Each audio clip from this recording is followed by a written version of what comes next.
He tells us something here. This is easy to read right by. Let's pause. The kingdom cannot be lost, but it has been forgotten.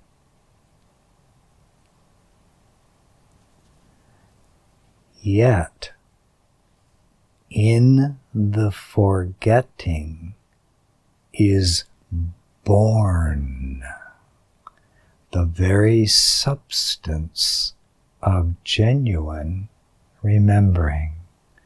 Take a deep breath. What did he just say? Forgetting, losing the kingdom, the very thing I'm trying to overcome. Have I been carrying a judgment of it? Or am I in gratitude for it? This is a very important threshold in the enlightenment process. It is palpably real. We come to a place of going, oh my God. In the very forgetting, something was born. In primordial separation itself, something got launched. An impregnation occurred that literally birthed the substance of genuine remembering. What if I could just spend an hour and come to the place of gratitude for ever having believed I was separate from God, and looking upon all that came from it? What if all of it mysteriously flowered the very power of the substance of genuine remembering, the longing for God, the commitment, no matter what it takes, the power of intention and desire. Let's take a deep breath. The prodigal son. We've all heard this story. God's hanging out. He's got two sons, and one son goes, I think I'll leave the kingdom. I'm going to go find out what's out there. And the other guy goes, that's the dumbest thing I've ever heard. I'm not going anywhere. I'm staying right here. It's cozy. I got everything I need. Why on earth would I want to go to the desert? I got to go to the desert. Oh, you're stupid. I'm going to the desert. You're stupid for staying. Anyway, off goes the prodigal son. Oh my God, what a journey. The hells and the whole thing goes on until a moment arises. The substance begins to come alive in him. He wants to go home, and he's willing to discover the way home, and he wants to know and understand everything about this journey he's been on. And what happens when the prodigal son returns home? Now you have to remember, the child who never left has been hanging out. And the father does something that he's never done for the one that never left. He throws a party. He's overjoyed and welcomes the son home.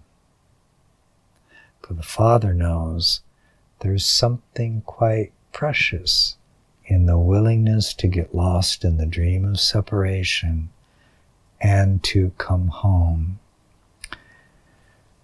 It's very difficult to put into words, but obvious and crystal clear when you experience it. There will be only gratitude for all that has ever arisen and passed away, every moment of seeming suffering, for you will see that there's been a jewel within it. It birthed your very longing to truly return home and love being home. There's something about the forgetting that makes the remembering come fully to life. We become a mature soul. We've been there. And we've come to a place of only gratitude for the very forgetting birthed something, the substance of genuine remembering. So take a nice deep breath right where you are. Whoa. Wonder question. Am I unconsciously still lamenting separation, my suffering, the choices I've made, what others have done? Am I in gratitude for it yet? Is it even possible that I could look upon my own unique dream of separation and fall in love with it, be filled with gratitude, and give thanks to my Creator for allowing me to make the journey itself? What if all of it is what has birthed the power of your longing, the substance that fuels your devotion and dedication to genuine remembering?